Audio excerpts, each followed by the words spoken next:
Hi, this is Frank Henenlotter. I'm the co-writer and director of this film, and I'm watching Frankenhooker here with the star of the movie, James Lorinz. and I'll try to fill you in on. Oh, there's a scary shot. By the way, this was never meant to be a horror film. I know some people are pissed off there's no blood in it, but I always thought this was a comedy. I never thought this was a horror film. And Come on, do something. I thought it was a war film. yeah, right. It felt like that while we were on the set. That's, Jesus God Almighty. It was sometimes hell making this baby. That little brain. I saw it on the artwork of a movie called The Brain That Wouldn't Die. It doesn't appear in the film, but it appears on the in the artwork. And I still have that scalpel. That was a great sound effect. Yeah. And the little finesse. I love the homemade jerry rig quality to all this shit. That's right. Now Yeah, follow and that's, my I think, lead. that's, Just Gabe Bartalos once again doing the special effects, and Dave Kinlan did the animatronics for that, made the little fucker go. And yeah, it's a nice little bizarro opening. And I like the fact that, you don't know where you are now. Assume it's a mad lab and, charming little kitchen. So, yeah, oh, she wants to catch up. Yeah, right, okay. So, this was, oh, God, a lot of fun with some aspects of this film, but mainly this film was very difficult to make because of the war I had with the DP, but hey, it turned out pretty damn close to the way I wanted it. About 95%, I think, is what you said. Yeah, well, 94.9, or damn close. And here's Patty Mullen, and she's in a fat suit. And Patty was, this was the first, SAG film I did. Oh dear. And it was something. It came under the heading of low budget SAG, I think it was. It did? Yeah, back then. Okay. And because they or something or it was, or maybe there was some. There was something about it where we had enough either women in it or this or that where they gave us a break. Oh.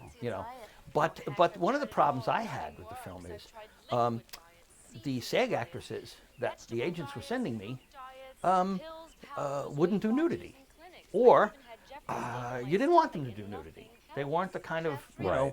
I wanted centerfolds. So I had a problem with it, and I did casting for a couple of weeks, and I realized, Jesus, I don't have anyone cast. So I basically called up the woman in charge of SAG and said, look, I tried to do it your way. I can't do it. I got to get this film done in 2 weeks. I'm going to go out and find actresses wherever I can find them, and you can either get them into SAG, make them SAG eligible, or find me. I don't care. I just don't care. But I had to get a cast. So first thing I did was go to Billy's Topless Bar. Oh, yeah. 23rd. Yeah, sure. And I walk in the place, and who do I see sitting in there but Bob Martin, who who wrote this with me. And I remember I said to there's a little explosion there, which was all real. All those explosions. Every time we did one, everyone held its breath like, I hope it doesn't continue burning. That's one of the few scenes, in fact, you actually share with Patty. It is. Yeah. It is. You Where we're ourselves. Yeah. Yeah. Well. So getting the girls. Getting the girls. So wait a minute. We also the mom here is going to make cabbage. She didn't know about this explosion. And she's perfect. But so they yelled, "Cut you!" Now we couldn't sing Happy Birthday. We couldn't sing Happy Right. Birthday because it's copyrighted. All right, so we just cheered at the end.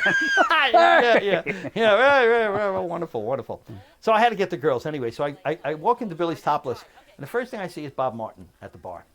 And he says, "Frank, what are you doing here?" I said, "I'm looking for the girls." "Bob, what are you doing here?" And he says, "I'm staring at the unobtainable." So he introduced me that night to this gal, Bibi. She was on the stage. And she's one of the... blonde? Yes, right, I remember her. And because Bibi was Bob's friend, she took it seriously.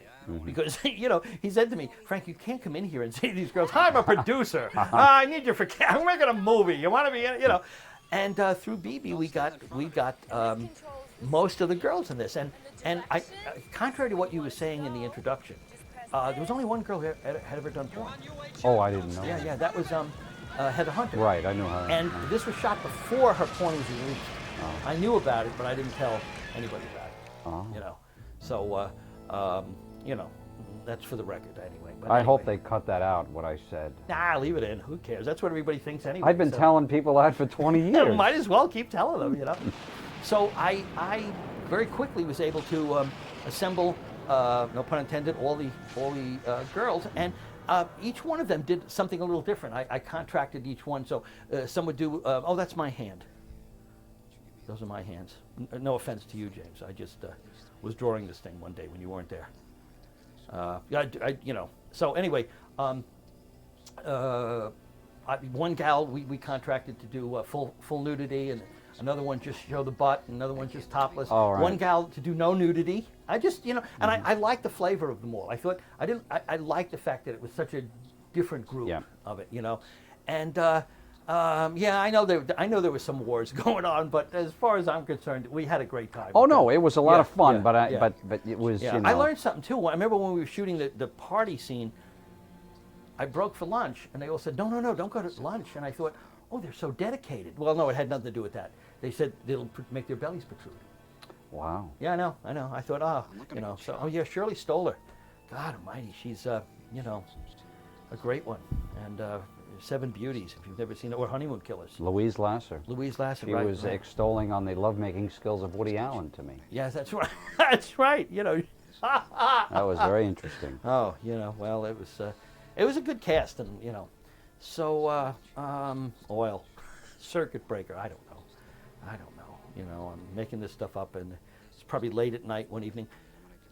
We shot this back to back with Basket Case 2. And we had a great set. Our set was Pier 40 here, on right off West Side Highway, and I guess that's Canal Street, right? And it was great. At the time, it was a depot for diesel trucks. Mm-hmm. And everyone had said to me, "You can't film in there because you won't be able to do sound because of the trucks." Well, it was like a fallout shelter in there. Remember, it was cinder block. Yeah. You didn't know what a bomb could have gone off. The atom bomb, we wouldn't have known. We didn't even know what day what time it was. I mean, you know, and it was fabulous because we had. They let us. The place was owned by the Port Authority. That's who we rented it from, and they also had most of the building was condemned.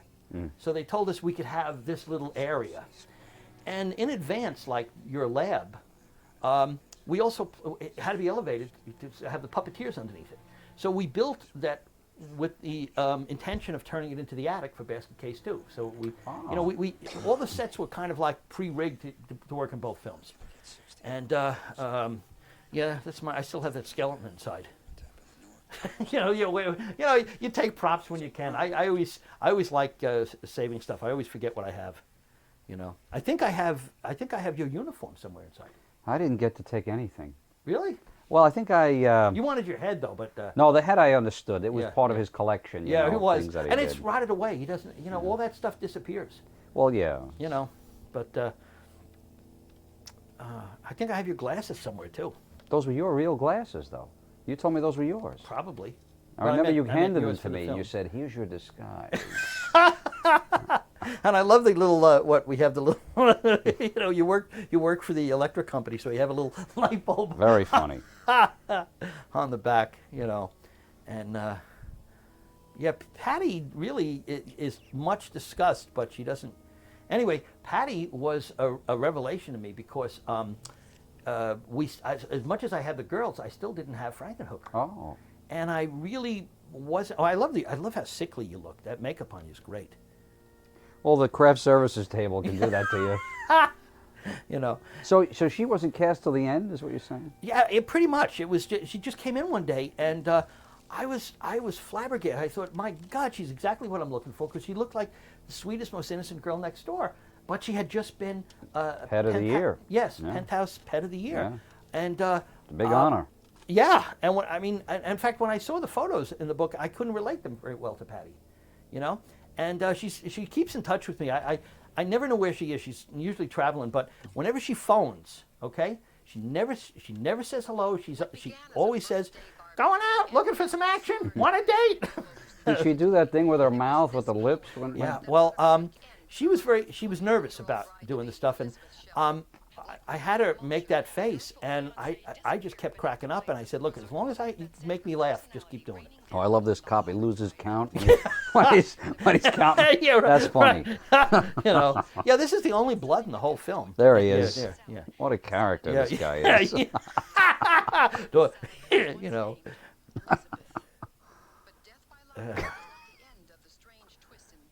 And you're taking it so seriously, which I think is so great with this. You know. Anyway, what else can I talk about? Anybody got ideas? To shout it out if you can think of something. I got to sit here for what 89 minutes? Oh God. Well, one thing that I wanted to point out before, when we were in the backyard, I remember that day we lost light. It was nighttime, and we were supposed to be. That light was lit for the afternoon, and you don't even notice it until you. Because I remember. Raining. And what's that? It was also. It was raining, and it got really dark, Yeah, and then we had yeah. lights up, but it looks fine. Yeah, you know. yeah. It's it's just. This was a real newscaster. Yeah, yeah. I remember I was really like interested in, I felt like starstruck because I had seen her on television. I was Yeah, like, she was great. Oh, hello. And I wrote this ridiculous copy, she says, and I said, "Is it too far out?" And she goes, "Not for what we do." You know? And in fact, she also did a piece in Times Square. She's the reporter in Times Square. I know what it. Yeah, when we filmed in Times Square for Frankenhooker, she showed up, so we could film her scene in Basket Case 2. Oh, wow. Yeah. So we were like. Now, was the union aware of this, Frank? I have no idea. I just Look, I'm not going to say anything. it was so. You know me. It was. Take And a look. by the way, the union ended up making all the girls SAG eligible. That's great. Except the only one they wouldn't accept into the union was Joe Gonzalez. And Joe he's the Gonzalez muscle has guy. got a big part in the I movie. know, and he's the only one who really wanted to make a career out of this. And I don't know if he ever did get in, but I remember they were raising hell with him. And he's also in Brain Damage. He was very serious about doesn't make doing any his sense. acting. So Some of the girls had only a line or two, too, I think. yeah, and right? most of them didn't care. They didn't pursue this being SAG. No, but I mean, to be able to get in, that's I know, odd. I know. He's like well, I know. Hey, what? there's Louise. Yeah. She kept saying to me she didn't get the zeitgeist of the scene or something like that. You remember? I don't know. She kept wanting to ad lib it. She also, she didn't know. Believe it or not, she didn't really know the lines. Well, yeah, I think we used some cue cards at some point. Yeah, and she said to me, I couldn't learn the lines because I was in bed for the past couple of weeks, and I'm thinking that was a perfect place to learn the lines from. But anyway, so okay, whatever. Mary Hartman. Oh yeah. Also, when she was on the set, her voice was so hoarse. Yes, right. She I remember didn't that. sound like Louise Lasser. Right. So all of this was post-dubbed. So she did all this post-dubbing, and it worked well. And I think some of the over-the-shoulder shots is actually Patty. I thought it was Gabe in some of them we used. Oh, was it? Yes, Gabe sat in with a wig on. Did he really? Yes, he all did. Right. I don't. Yes. You got it. Because he had the right arched back, I think, and we needed. Stay there. Yeah. Well, this was hell getting this thing to float in that fish tank too. And I don't remember how we did it, but God Almighty! And there's a real fish too, which is I don't know what the hell happened with this, but all for a cheap joke. You spend days figuring out how you're going to get a cheap joke down there. Was there ever an attempt to put it out with an R rating? Was there what? Was there ever an attempt? To put Oh well, the rating. I'll tell you about the rating. This is such crapola. I don't know what the MPA is like today, but back then, I got to tell you, it was. Oh, there's the fake Louise Lasser, whoever Right. that is. That's Gabe, I That's think. Gabe. I'm pretty sure it's Gabe. You could tell by the ear. Yeah. Okay. And so you're doing this line to Gabe, and you're trying not One to. of the most, dramatic moments. It's a great piece here, and you deliver this beautifully because you're so absolutely serious about this, which is how this was. This is why I like how this was played, because I don't really think you don't say a single joke really in this. You know what I mean? No. No, I mean joke. Well, you there's know? the mention of Guy Williams. That's about all I. You mentioned Guy Williams. Oh in this? yes, Zorro. I meant Guy Williams. Oh, yeah. I didn't catch that. Jesus. Well, you told me to say it Did I? Well, because we were talking about Guy Williams. I think he had just died during the filming of the movie. I don't know. I remember one of the things that was good is, I mean, you come off in this film like you're making this up on the spot. Most people assume you ad-libbed your way through this. No. And what's nice is you did a lot of ad-libbing, but No, it was but not all the- not- controlled ad-libbing. yeah. It was all, we ad-libbed, he would do the ad-libs while we were doing the rehearsals and Right. the run-through. And most of the time I would say, keep it, you know. And that was you were the only one chuckling, obviously. I was listen, this was so miserable making this film, and I had such a war with the DP, and it was created such a poisonous atmosphere, and it just spread to the whole crew, and nobody thought this was a funny film. Nobody really got the humor. I think most people thought this was just some TNA film, Maybe, and I'd yell cut, and I'd be chuckling at something you did. I remember this scene with the bowling ball, and I remember this scene in particular, and I remember just sitting there chuckling, and I'd look up, and you notice how when people are embarrassed to look at you, and everybody looks away, and the whole crew is looking away, and you could tell they're going, "Oh, that poor fool thinks this is funny. Oh, that dissolute, you know." And this was in Valley Stream. You know, I remember this girl's car. Yeah, she right. came up to me and said, "Hey, take it easy when you pull into the driveway." I was like, "Oh, I'm sorry. I don't want to, ruin your new car." Yeah, and this was in fact, what was nice with these scenes is the entire neighborhood was watching us shoot. Yeah. And all you had to say is one person just say, "Okay, everybody quiet," and everybody was quiet. We wanted a light bulb up the street, and we said, "Gee, it'd be nice if we had that house lit." And the guy goes, "I'll light it," and he ran up and turned on the light. It was wonderful. They had no idea what we were filming. No, well, that was another thing. Okay, when we were looking for locations, and we were also doing some, not product placement, but you're trying to get props from stores. The moment people heard this was called Frankenhooker, they wanted nothing to do with this. So I changed the title to Frankenstein 90, which was just a phony title while we were That's shooting. right. That's what was on the script that I got. Yeah, everybody, and it was on the slate, Frankenstein. The moment we said we're doing a film called Frankenstein 90, hey, no problem, what do you need? This fabulous lab, which I really wanted something that looked like the old Kenneth Strickfaden labs from, the old Frankenstein films. Most of this stuff, the prop people went to a Con Ed plant, and this was all broken stuff, and they said, just take it. So all these things in the background and everything, that's all just, Jeez. yeah, it's great. How are you feeling? And here's, New Jersey Gas and Electric. With that. Doesn't exist. Yeah, no, I don't think so. And, but anyway, so getting back to the ratings.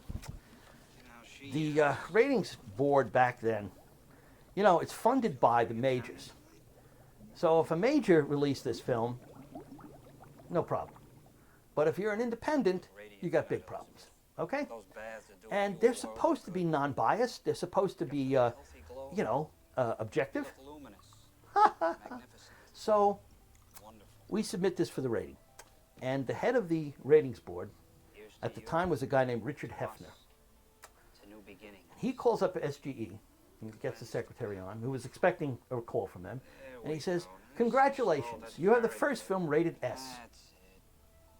The girl goes, "S? You mean like S for sex?" And he goes, "No, S for shit." Really? Yeah. So Jim Glickenhaus went to war with them and said, "Fuck you, I'm going to take this public." And they had a very public feud going on. Wow. And as a result, we also, they gave this an X rating. I mean, I'm still flabbergasted. There's no blood. There's no violence. There's no profanity. No. And the tits scenes is no more than you see in any R-rated TNA film. Yeah. But anyway, we had to debate this over and over again. We had, I think we had 2 appeals, and both appeals came in like 50-50, 50X, 50R. And finally we just said, just the hell with it. Let's send it out unrated.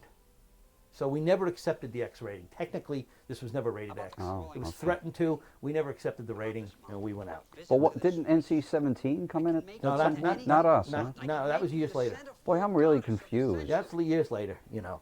And they tried, because they were trying to make the X respectable. Right. You know, not to, you know, it's not going to work. So we did have to cut an R-rated version for some video markets. And the stuff that was cut, it's amazing. Most of it was you examining the girls. I mean, excuse me, it's kitty shots that you see in any goddamn movie. What the? But it's also campy. I put a check mark on an ass cheek. I know. Well, I saw the R-rated version only once when I cut it, the film. I couldn't. I've never watched it. But and it's also petty stuff. Like, I mean, we blew up 7 girls. Well, that's too many. So we had to cut 1. 6 is allowed for an R. 7 is we X. get an X. I mean, it was just ludicrous, you know. So I have, you know, fuck the MPAA. I mean, I don't know what they're like Was today. there some issue with Blockbuster not? Well, Blockbuster at the time wouldn't take unrated films or X-rated films, but they took this. They had no trouble taking this. They also took Basket Case. They had no trouble with that. So I don't know what that's all about, you know.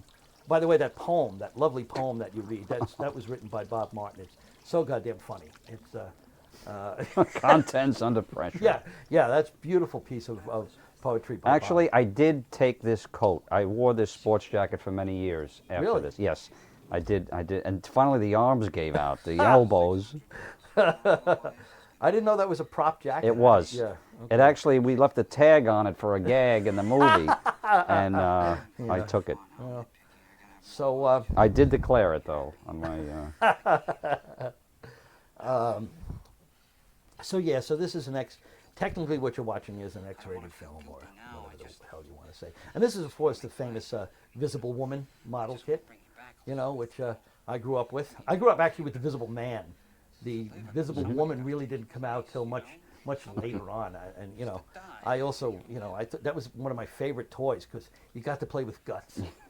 You know, in the name of science, and you put the guts back together again. It was just marvelous. You know, it's amazing how many times you'd open that thing up, take the guts out, and put them back in the same order. Somehow that was fun. See, I was too busy playing with those Aurora models, you know, the Godzilla and the King Kong. Yeah, right. You could put the glow-in-the-dark parts on it. Right. Oh, here's Zachary. Oh, Here's this the guy. great Zachary. And I mean, this guy I grew up with too. He was, you know, he was New York television with the horror movies. He was phenomenal. And I did this because he did the voice. Zachary did the voice of Elmer in Brain Damage, and we couldn't after we did the film.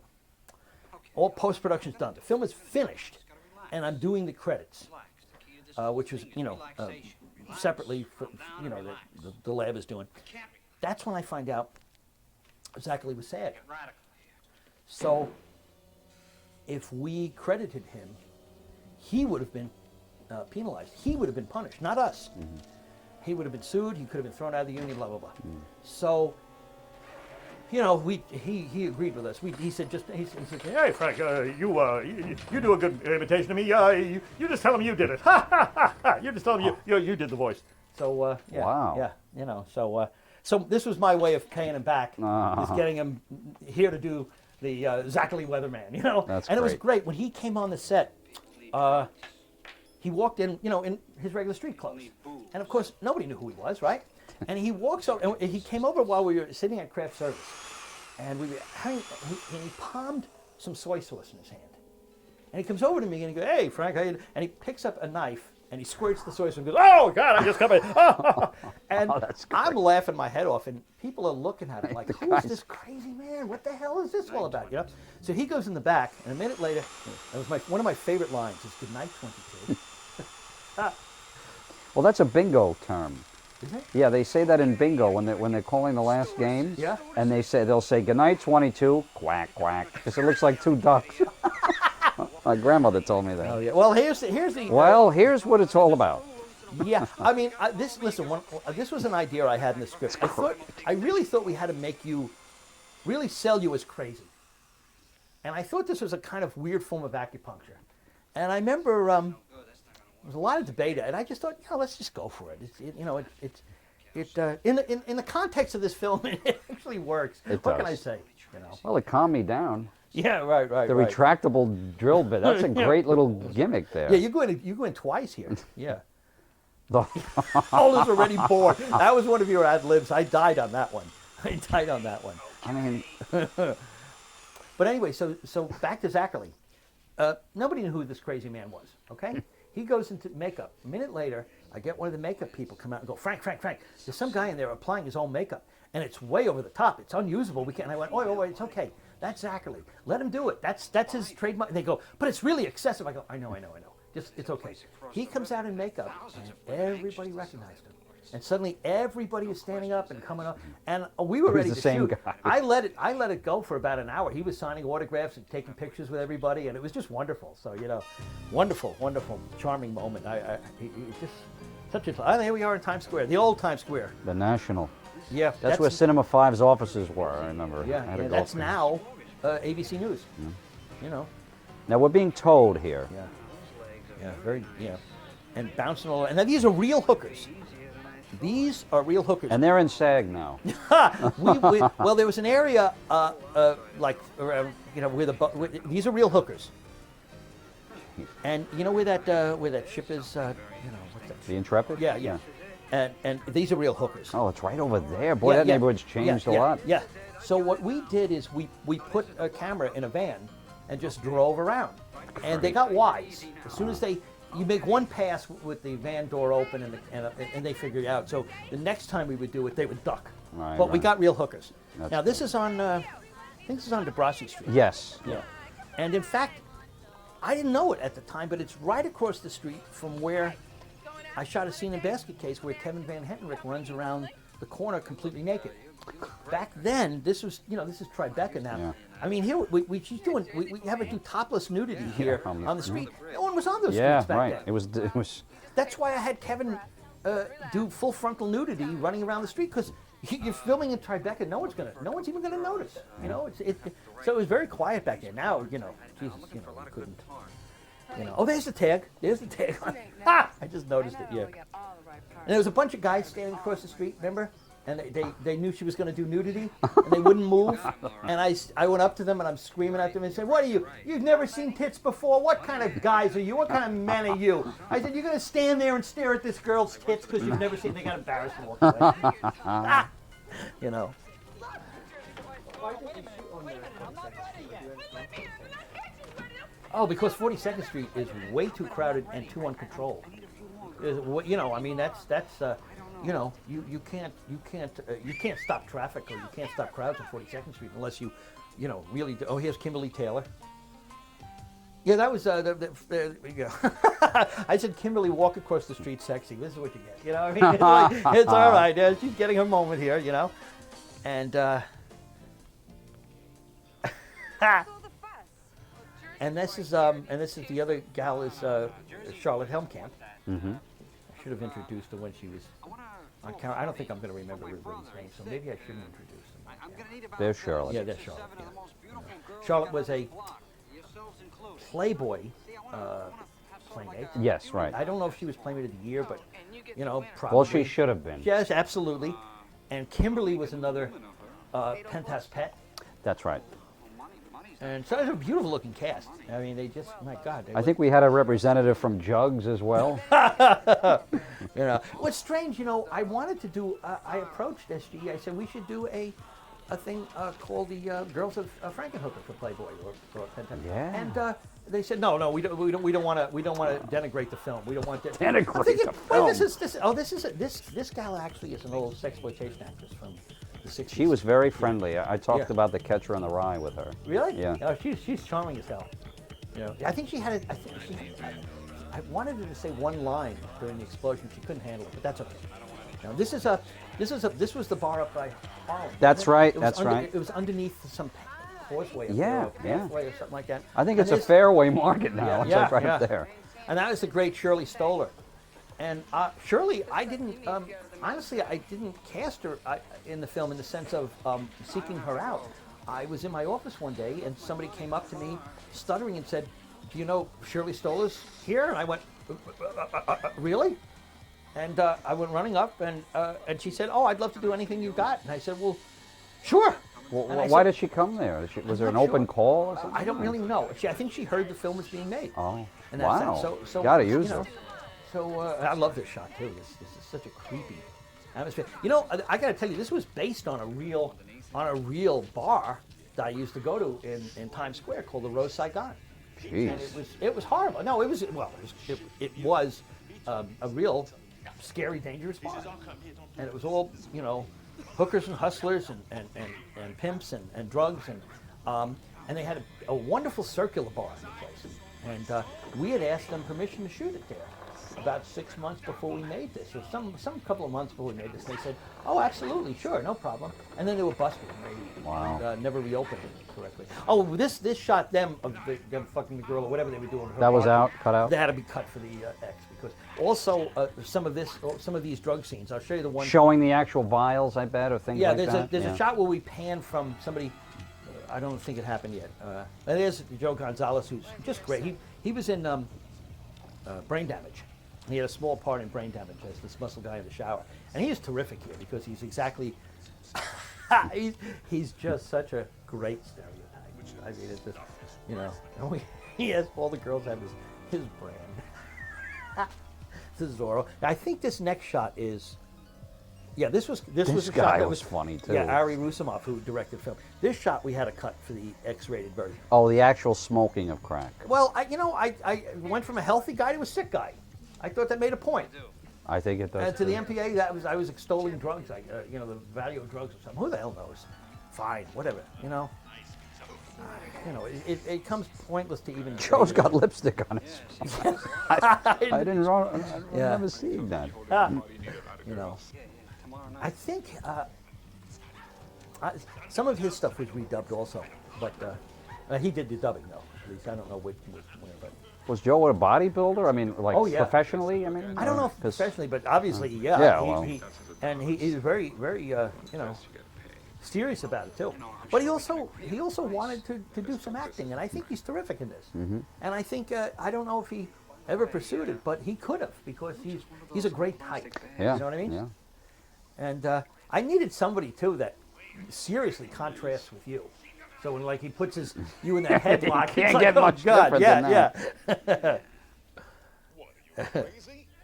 What the hell are you talking And this is like a Morton Downey, Yeah, this was a Morton Downey type. thing. There's Beverly Bonner, who's been in all my films, and I think she's playing Casey again because she's supposed to be a hooker who's trying to advocate hooker rights. Right, right. Let the taxpayers. Yeah, yeah. for the- Yeah, and there was a shot here that SGE made me take out of the film, which I thought was kind of important.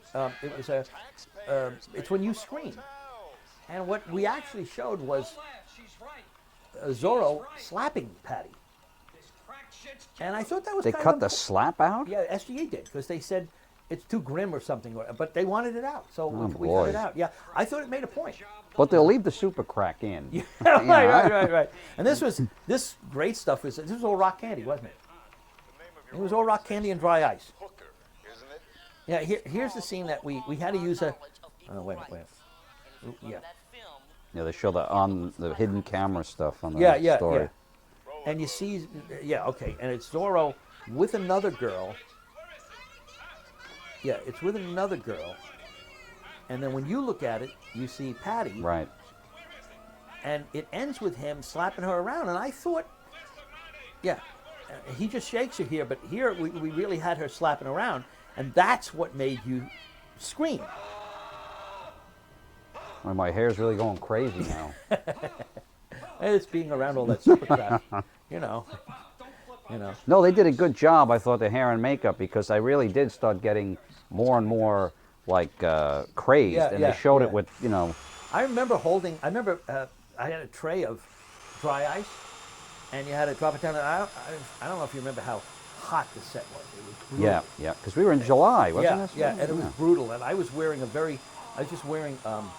loose-fitting shirt, nothing underneath it. And as I'm holding and I'm covered in sweat, and as I'm holding the dry ice, I'm slipping, and the stuff falls onto me and down my shirt, and I'm standing there with dry ice pouring out of me, and it was like, and it actually felt good for a minute. You know what I mean? It's like, whoa, burning whoa. you. It does, but I had so much sweat on me, it actually felt good for a minute. But I'm like, yanking it out. It was very strange, you know. And here we had it, and they also we had to put in a disclaimer at the credits if you wanted to say that we really didn't kill the poor hamster. Oh, God. Which, you know, I wanted to, you know what, I originally had it written, I wanted to say no animals were harmed in this thing except the hamster. Oh. And they said, no, we're going to get in trouble. So, okay. And this was obviously a real hamster, but again, I love this monologue. Whenever you see a bellows in a scene, you know, you're really, this is I know. great. You know, and yeah, it's all just dry ice and rock candy, kids. Don't go near it. And you know, typically, I didn't want this hamster to explode with blood and gore. So this was a great little fix that Gabe came up with. A little Velcro model, you know, and it works great. A great little sound effect here, and you're really worried about the poor hamster. And it was very effective, and we could do this numerous times. You know. Here we go. Take a nice, deep breath. That's funny. Oh God, yeah. And there's the towers. Jesus Look at Christ, that. yeah, Boy, oh boy. yeah, the sultry arms. And this was right around the corner from. This is also right in the corner of Debrasi. Mm-hmm. You know, it's all it's all cleaned up now. I was there a couple of weeks ago, and you know, it sure doesn't look like this anymore.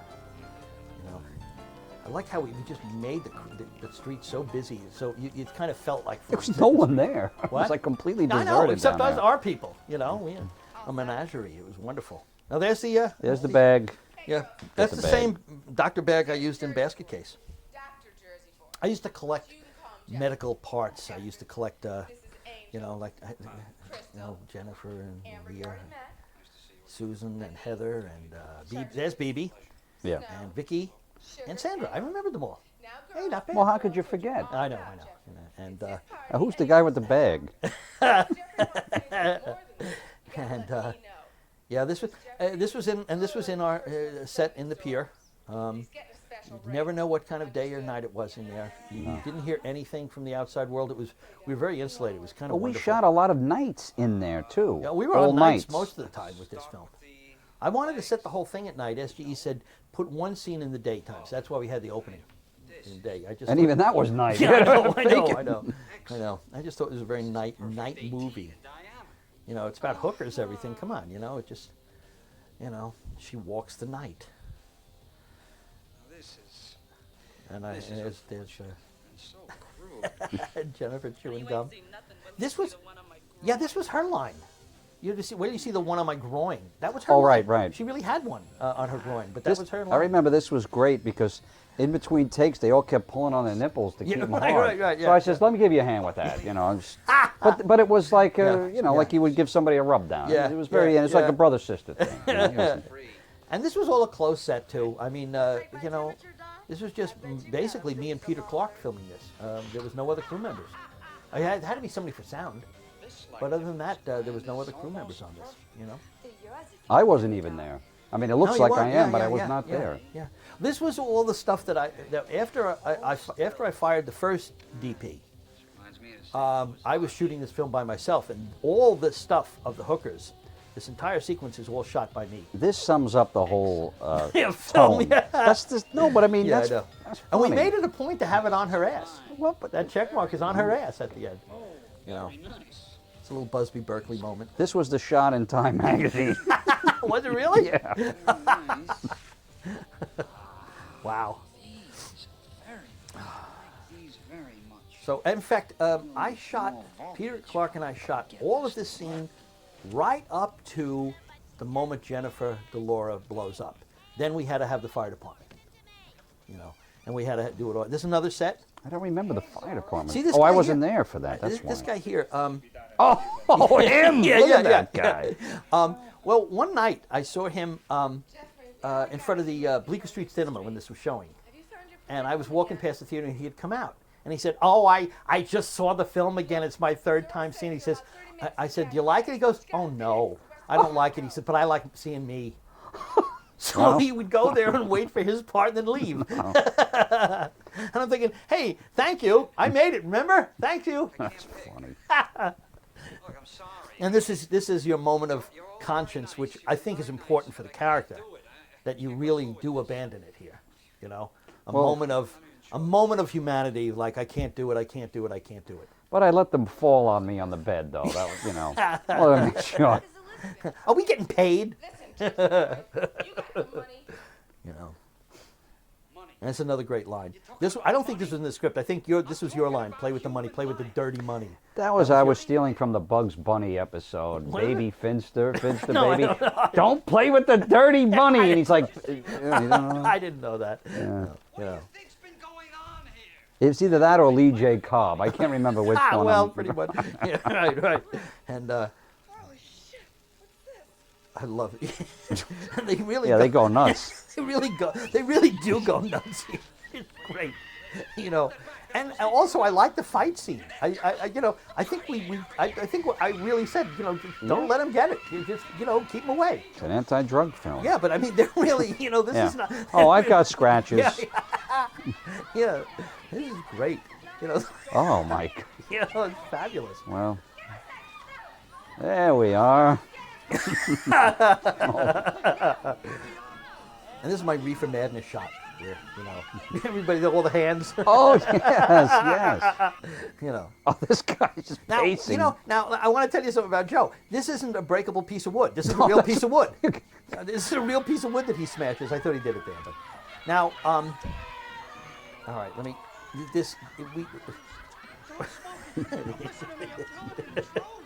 The music here is a great piece of music called what is it? Never Say No. And Jim Glickenhaus wrote the lyrics. Wow. So this is him saying, everything. He really got into the spirit of this thing. This is his. Never say no. Yeah. This is a friend of his did the music, and Jim Glickenhaus wrote these lyrics. So he was very much in the spirit of this film. Oh, that's funny. Yeah. Does he get a credit? I think so. I think at the end. I don't know if he took credit. I love that shot. I just love that shot of legs dancing on the floor. And Beebe's Beebe's really doing her legit. Well, Beebe's a script good there. dancer. Yeah, She's a yeah. real dancer. Yeah.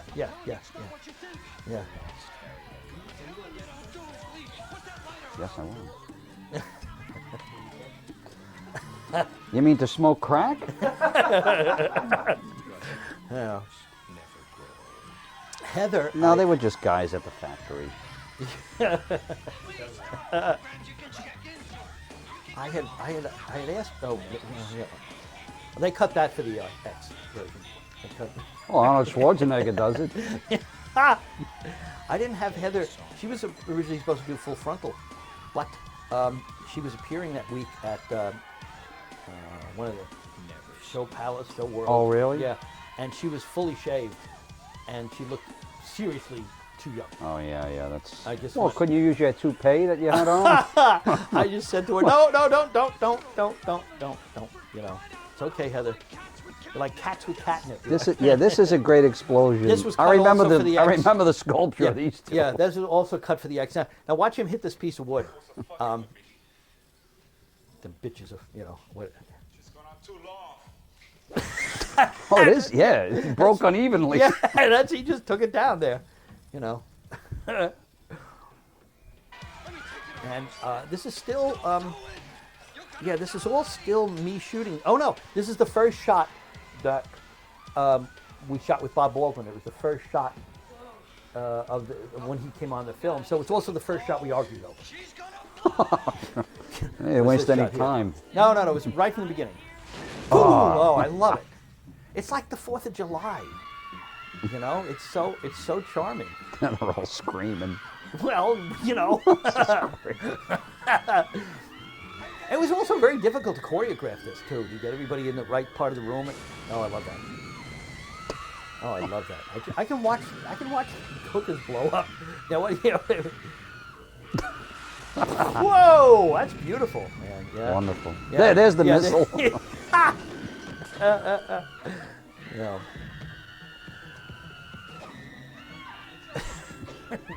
Well, I don't know what to say here. But all this work, months and months and months of work. Yeah, it's Oh, I great. love that. I love it. This is almost seamless. Boom. That's beautiful. Months and months and months and months of work Gets to get hit this. in the head. You know. I love those pants too. Yeah. As Heather vainly tries to get out. Heather Hunter had not. I think she had done a porno, but it had not been released yet. So. Well, she became a big star, though. Yeah, after that. huge star. In fact, she made a film called Frankenhooker. Right, right.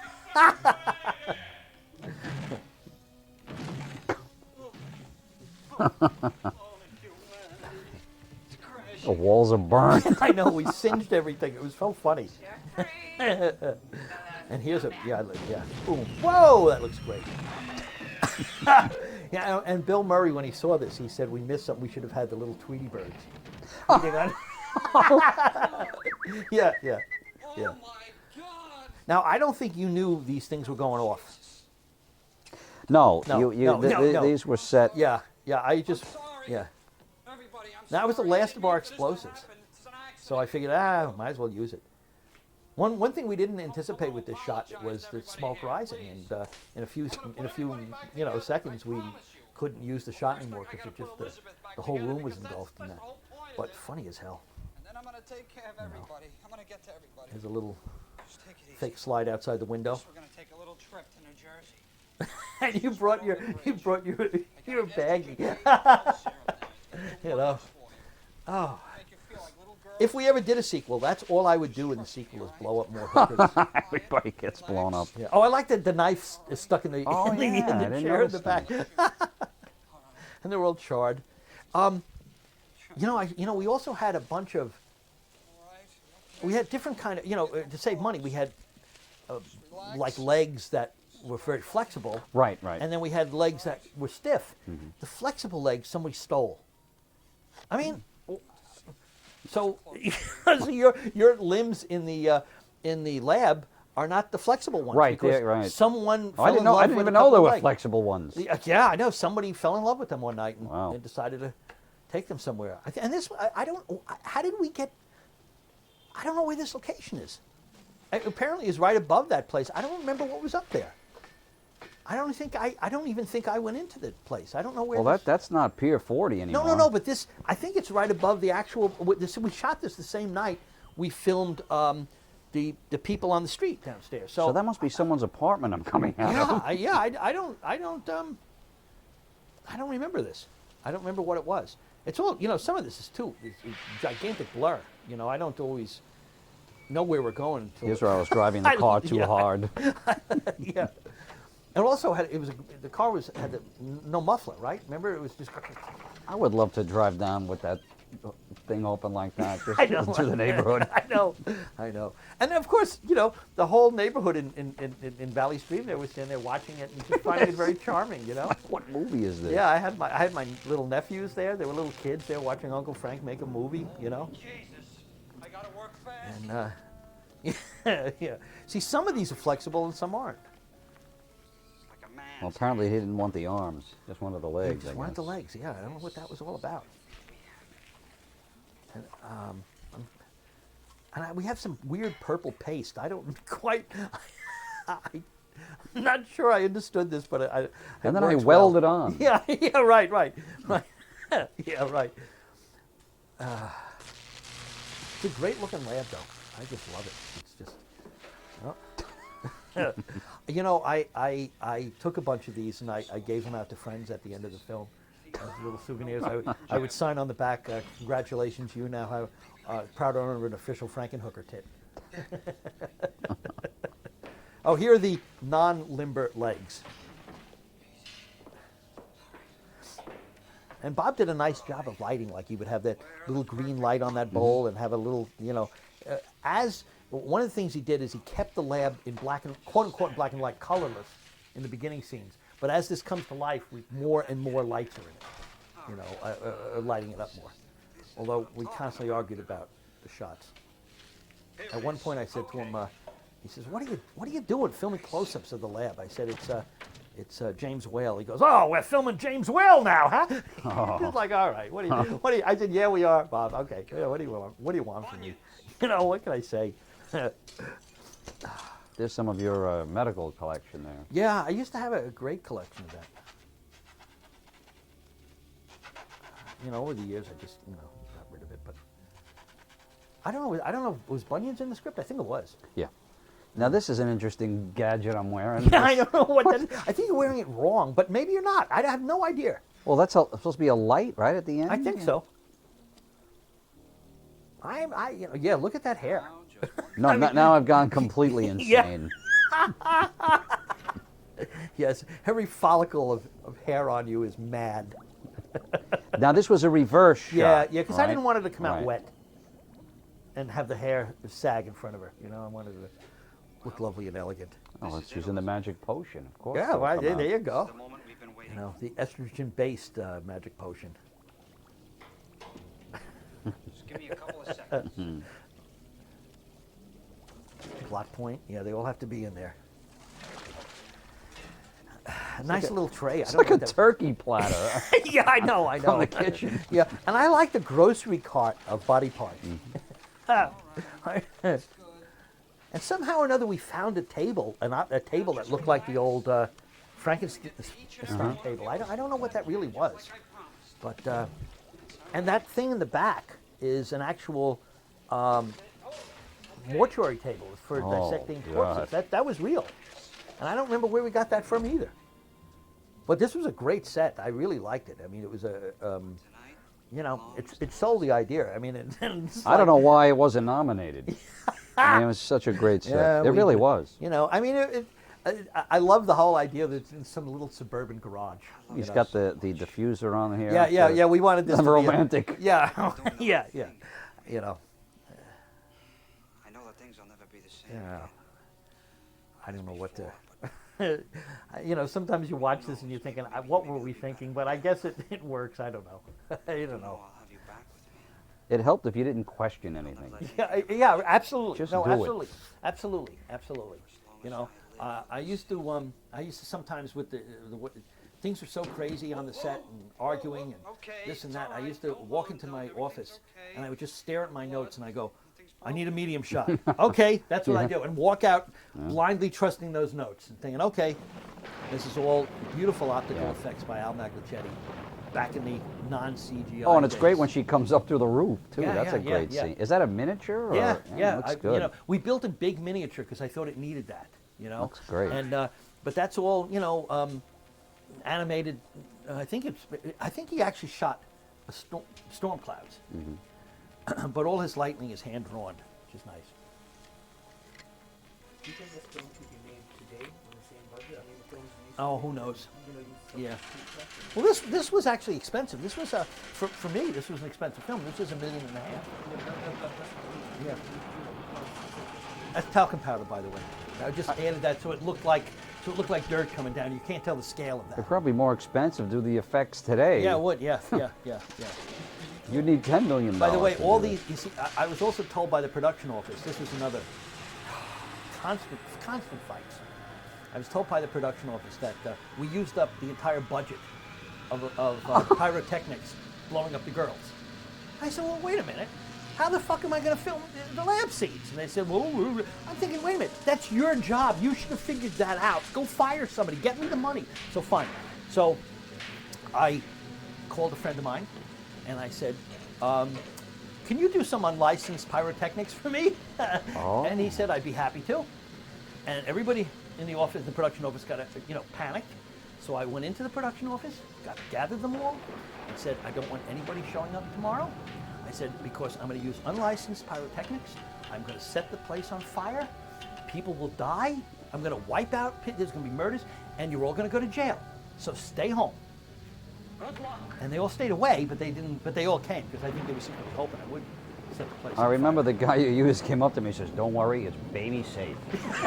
Really? Yeah. I said, "Okay." Oh, that's great. And some of it were real sparks. We had just had a welder up there dropping the real sparks down. This was probably my favorite line of the script was "Good luck." I just thought he has to say something to her, and I thought "Good luck." Like I'm seeing her somehow off on the doesn't- Queen Mary. Yeah, somehow "Good luck" just didn't seem to. But this is all more. That's great. This yeah, looks all- like it's from the 30s. Here. Yeah, it's all animated by Al. It's all hand drawn. It's all painted in like that. I have the one of the acetates for it. I love that. You need the sparks. It's a Frankenstein movie, folks. I always value a Frankenstein film by how good the creation scenes are. You gotta have a lot of labs and buzz. If you don't have a lab buzzing, you don't have a Frankenstein movie. That's great. Yeah. And it's also great music here by Joe Renzetti. He really captured this and thought it really gave a nice dramatic tone to this thing. You know. Yeah. And it's just beautiful. I mean, these scenes are, you know, in another context could have been played straight, you know.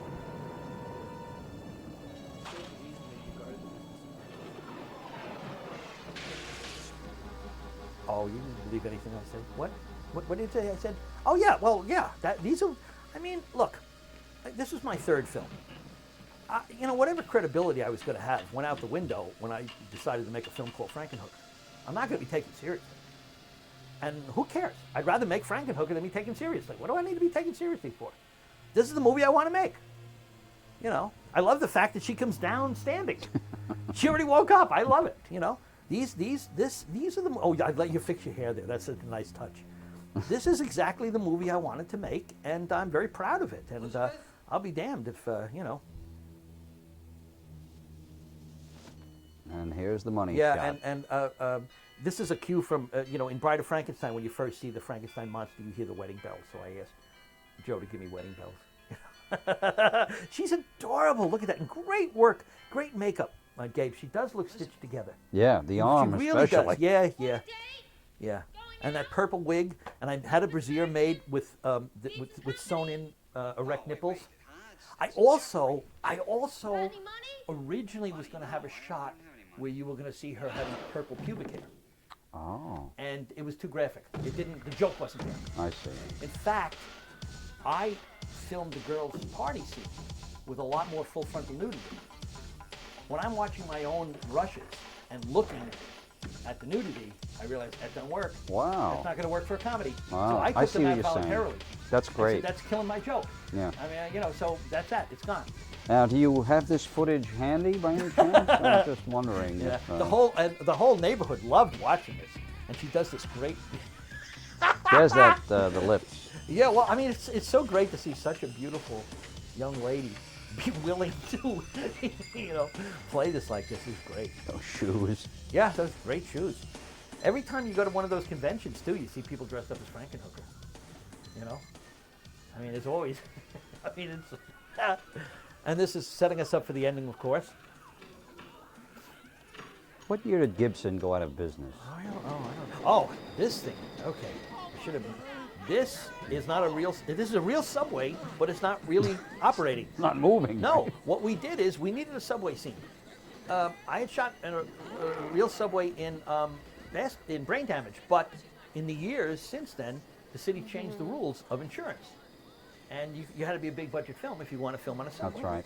So, how do we film on a subway? I said to the art department, can we make one? And they said, no, it's going to be too expensive. So, what they did is they went to you know, like the MTA has a graveyard in New Jersey. And we were able to buy half a subway car. And they cut it in half. We bought the subway car on a flatbed truck to Liberty Park, you know, right across. Yeah, I know Liberty Park. And we tapped into their electricity. We filled it with extras, so you wouldn't. So it was everybody Yeah. shaking. You wouldn't know it's not going. And that's our. Where is this half a car?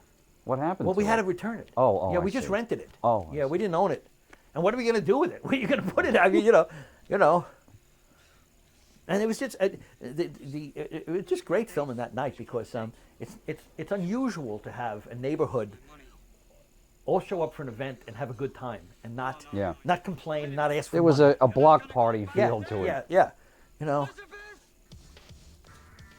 And this was I mean, you're talking about this car. This, by the way, it's a little continuity. 1 minute the car's in the driveway, the next minute it's not, but I wasn't going to take. I didn't care, you know. What do you? At least the reels aren't transposed. Yeah, right. You know, this sound is the real sound the car made. Look at it. Yeah. You know. Now this is this is real. Now you see, we were able to we got permit to just film on this island, and it works because you don't have crowds in the sight line. There's Rutger Hauer. No, he hasn't shown up yet. Oh. No, he's. Oh, that's right. He's about to. He doesn't show up till you show up. Now, right across the street here, I don't know if you see it in these scenes, but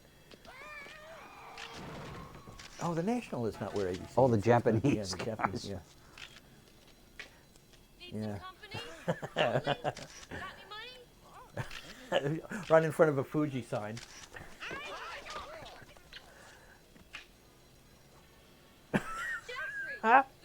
Now, this guy here is David Lippman, who is in, Oh, yeah.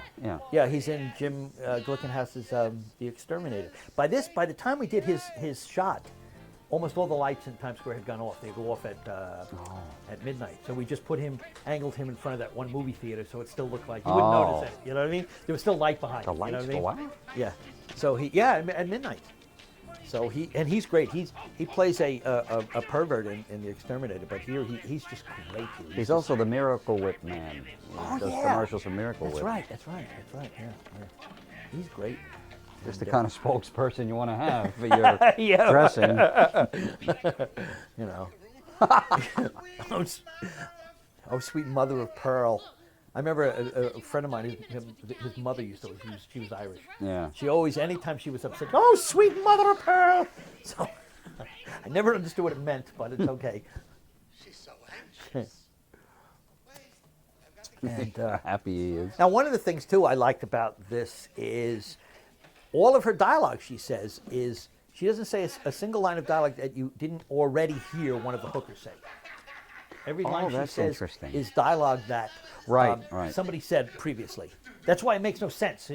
All the gibberish she's saying is about, you know, "K girls, listen up. This here's Jersey boy." You know what? In the context, it doesn't quite work here, but that's what it's all about. Here's where I originally had her. In fact, BB did the stand-in for Patty. I had BB was going to do Patty's full frontal nudity, and we kept dyeing BB's pubic hair to get the right color purple. Right. You know, but I took it out, and but you see like it's supposed to go with the purple nipples, and you can see where he looks down, and that's where originally the shot was supposed to go. You don't miss it, you know.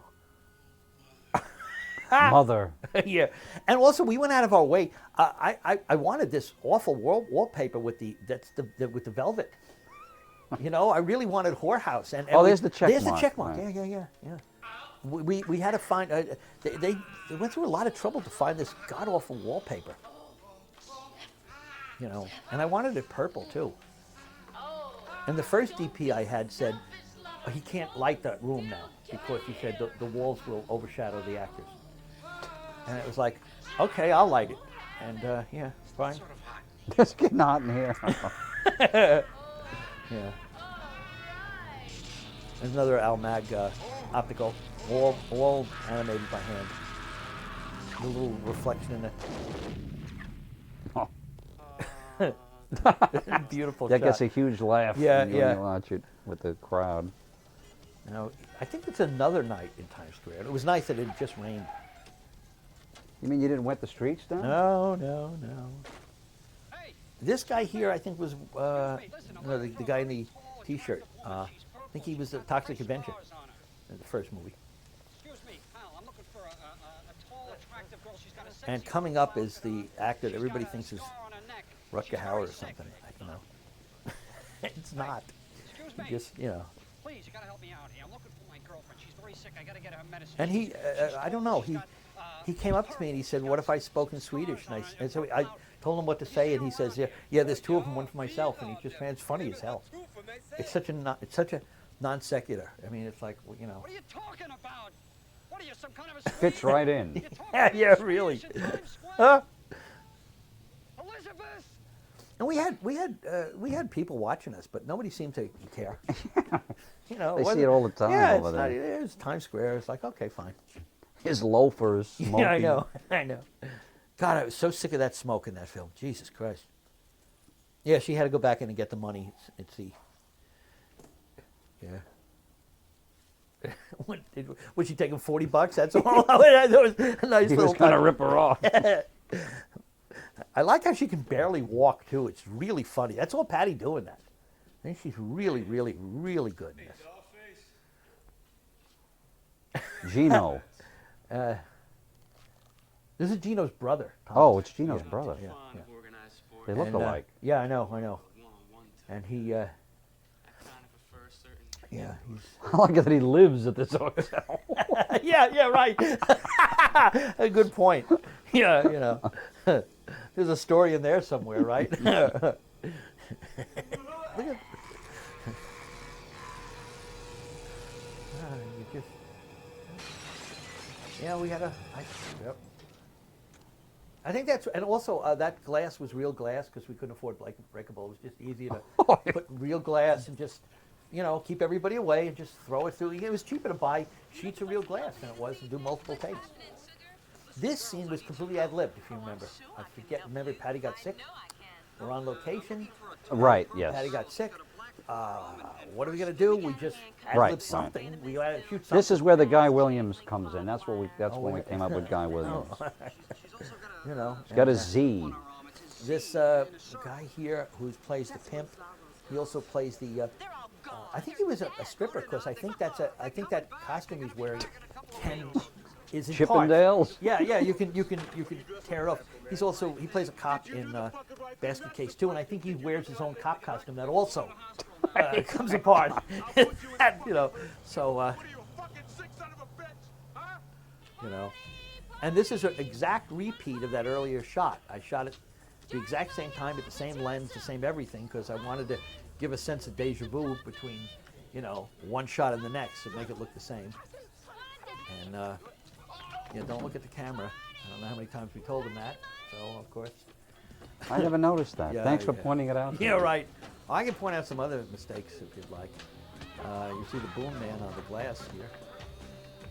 Oh, this is Jan Saint is in this scene. Yeah, see the boom guy?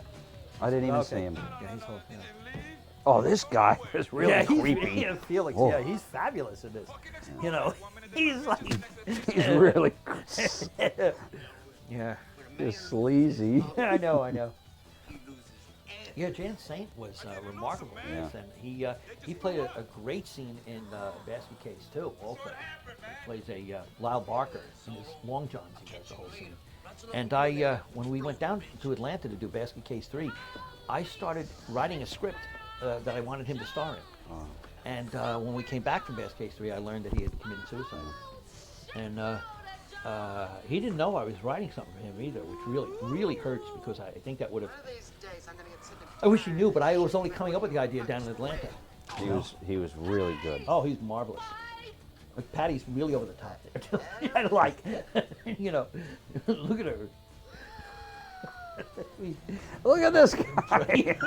He's great. Hey. Yeah, you know, yeah, he really captured this little creepy character well, you know. But doesn't he go under the table? Oh Yes. my God. Yeah, yeah. You know, and of course, pretzel good is a line from. Actually, that's the only line that is from Bride of Frankenstein. You know, food good, pretzel good. I bet you can take thermometer. You know. I just love the woman who knows what she wants. Hey girls, listen up. This here's Jersey Oh, boy. gosh, it Dr. was Jersey just- boy, but you can call him Jeffrey. Zorro told you all I mean, about like I said, Jeffrey. I look at this now, and one would think we spent our whole time making this film in hysterics. That was pretty serious. Oh, it was painful. Never had a film this difficult to make. The Longest Day had more laughs. Yeah, really. Ah. You know, but You and I, we could just sit right over here. hey, Are you we know, getting paid? are we getting paid? Oh, there's a nice shot of Zorro here. Joe. Yeah, look at all this. Yeah, everybody really does look up. They came dressed the part for, you know, Times Square sleaze, didn't they? This guy is so- You know. He says within 2 minutes he goes under the table. It doesn't waste any time. Also, the clock is running on the film. I gotta speed it up. It's actually funny because his legs get stiff.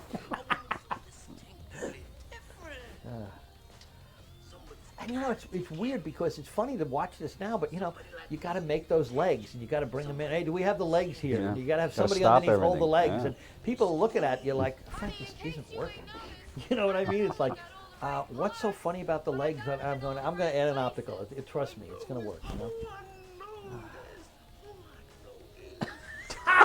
This is insane. Yeah, yeah. Yeah, when in doubt, make a face. I don't know, you know. And Ooh, honey, look at this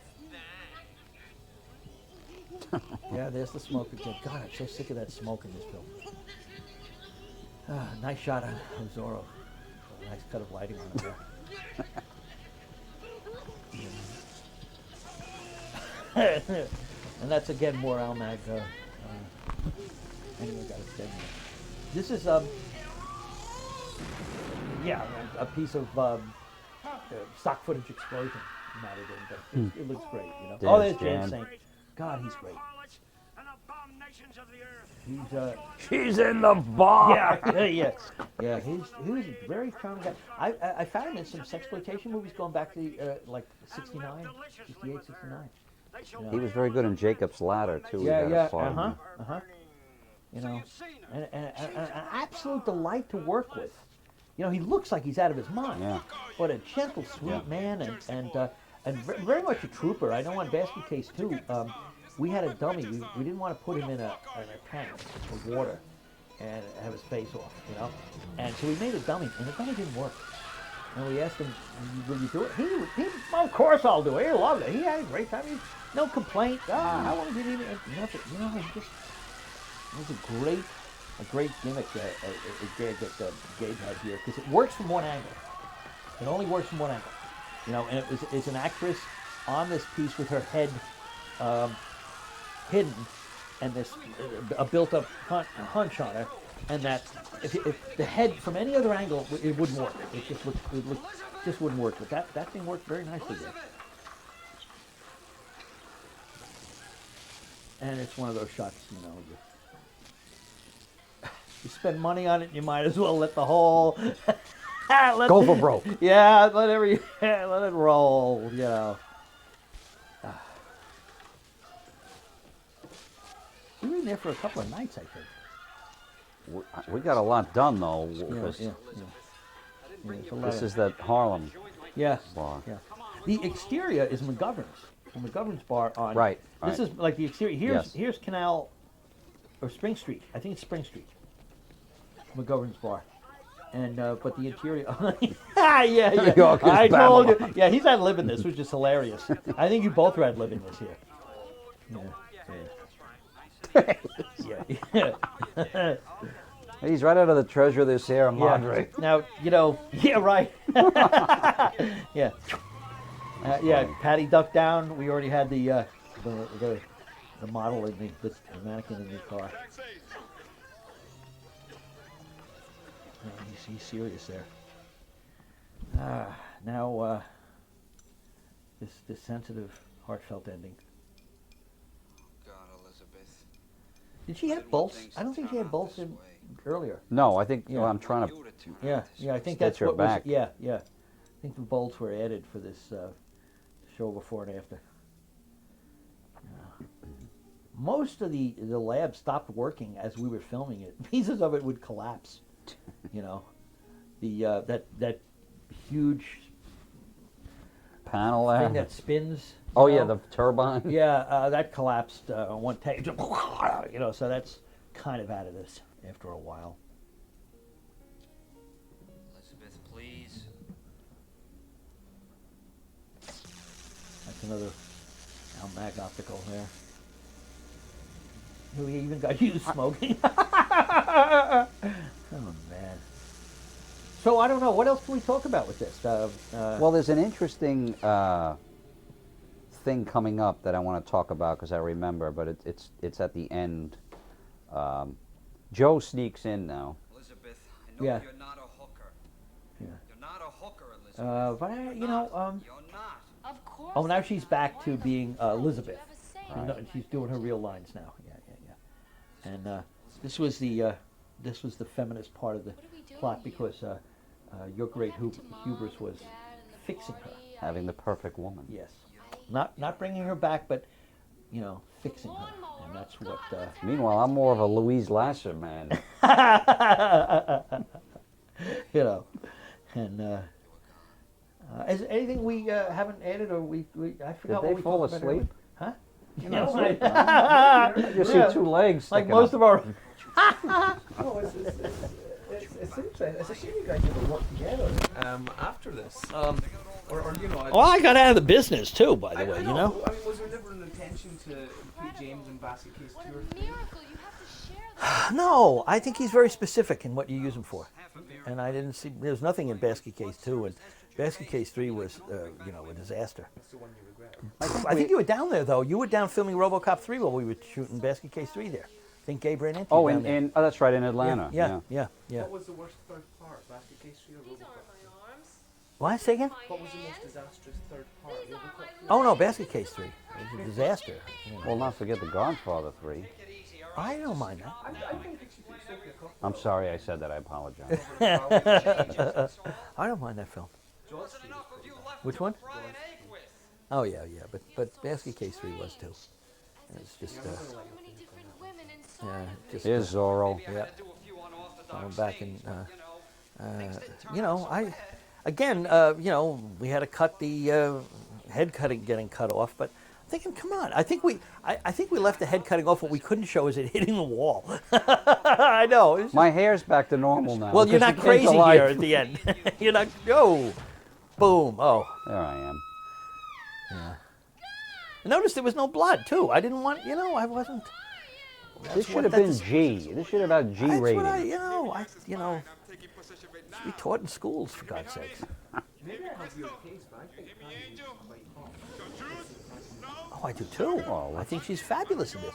The whole allure of the film. Yeah, I mean, you know, I don't think it would have worked if you had a quote unquote traditional screen queen type. I think she always looks innocent, and that's the trick. That this innocent girl becomes a hooker. Who is this? Who's this hand? Oh, these are puppeteers that we had. Oh. You know, Yeah. I don't know.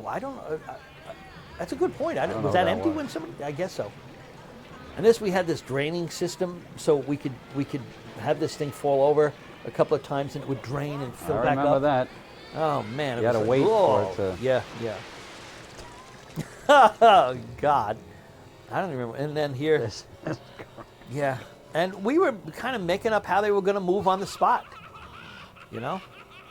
And this, This all these puppeteers are down below, and we're either pushing stuff in or you know, making it jump up It and works down. fine. It's great. It's like all, you know. You know. And it's difficult. Show. That thing's great. Yeah, that really was. That would, you know, that's somebody's hand from down below, and so is that, and it just works nice. I mean, I don't think it convinces anybody, but, and I'm inside this thing to get this shot. I'm in the back of it to get this, film this shot here. Gibson really made a nice freezer there. I have to say. Yeah. Yeah. That's fun. Well. Anyway, I'm glad it still survives. Really. You know what it is? It's not acting young that keeps you young. Jeffrey, As long as you got memories. I have an idea. Well, you got old films you can watch. Jeff, And now the surprise ending. Don't tell your friends Yeah, the right. surprise ending. Right. You know, Now the funny thing is, so I'm behind this was horrible. This was very difficult. I'm behind this Table. and it must have been 5 hours. Yes. Because, and I remember having to pee in coffee cups because there was Yeah. I could not move. You know, we were. Did you really? Yeah, I remember because it said, "It's our pleasure to serve you." Those blue coffee cups. I remember those. But there was a girl back there too. Yeah, she was holding it for me. You know, I mean the cup, not the. You know, Yeah, and I mean it was. I don't know how else. because that's we, her hand. That's her hand. Yeah. Right. You know, and I remember thinking, you know, I wouldn't have done it. I think we probably lied to you also, didn't we? Like it'll be just, it'll only be an hour or so. I think this was more like Casablanca. You didn't know the ending. No, till the end. Yeah. I remember though. That was purple. That hair there on this thing too. I think. Yeah. I saw a little shot of it. Yeah. I remember I felt so good the day Jim Glickenhaus called me up and he said, I just saw the rushes of the last shot, and he said, you really pulled it off. And he said, I'm really, really happy with it. He says, I really didn't believe you could have pulled this off. You know, he said, I didn't know how it was going to work. And I said to him, well, let me get Gabe on the phone. Would you tell him that too? And he said, I'd be happy to. So it made us, all worthwhile for that. You know. And of course, the first review we get was Variety condemning the film as anti-female and misogynist, and the worst thing. Look at the meaning of the film is the worst thing you could be is you become a woman. It's just like, oh my God! And then we got great reviews from this. It was surprising. Yeah, it was. They didn't understand it. That's all. So anyway. Well, that was a lot of fun. I have to say, I haven't seen this movie in about 6 weeks. A Batman shirt. See, that was Rutger Hauer. It was the Batman shirt. Ivan Hauer? Ivan even died about, I don't know. And, his name was Goldie. Paul Goldie. Yeah, I know. Anyway. Declan Baldwin. I remember him. Ted Hope. Sure. Yeah. It's bringing back memories now. Oh, yeah. You know, it's not acting young that keeps you young. As long as you have some memories, thinking about them in your old age. I think Bernard Shaw said it best. He said, youth is wasted on young people. And you know he's right. Frank, is that coronet still in the closet? Oh, God. This was... anyway. Yeah, now the good thing is I don't have to watch this again for another 10 years.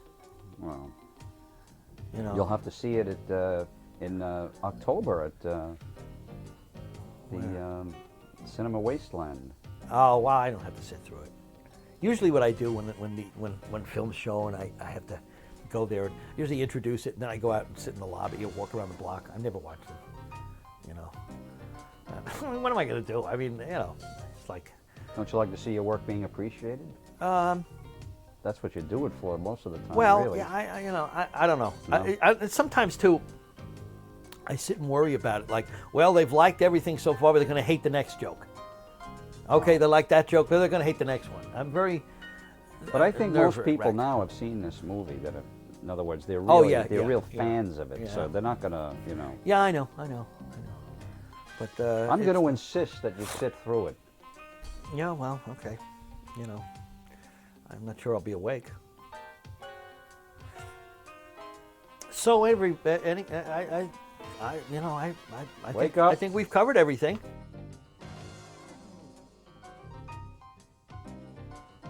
Well, I can't wait to get this out on Blu-ray. I'm looking forward to this. I'm just sorry that we had that whole thing about taxing the tea and breaking away. I really think we should get back together now, and I'm sorry, and hopefully we can move forward. Hot tea, hot snacks are available in the Buffett car. Did they? Oh, you didn't get it? Did they sell popcorn in British theaters? Yeah. Oh, okay. What are they It's called? only in Europe they don't. They don't do it in Europe? Oh, they're called popcorn. It's called popcorn. Yeah. We burn it. They were selling. See, Never Say No. That's the song that Jim. What is that? A pseudonym? I don't know. I don't know, but it must be because performed by. That's Jim's voice, doing that. So Bend Over's Bar. Yeah, I don't know what that was. I mean, we may have just gotten props from the place. This doesn't mean we filmed there. I don't know. I forget a lot of this stuff. Now comes the animal thing, right? The disclaimer? Probably, yeah. I really wanted to say except the hamster. Yeah. Oh, Christ. Reading this. Yeah, see. Stunts. I don't remember any stunts in this. No animals were killed during making this movie. It should have said except the hamster. And we could have him scream again. Well, all right, everybody. There you have it.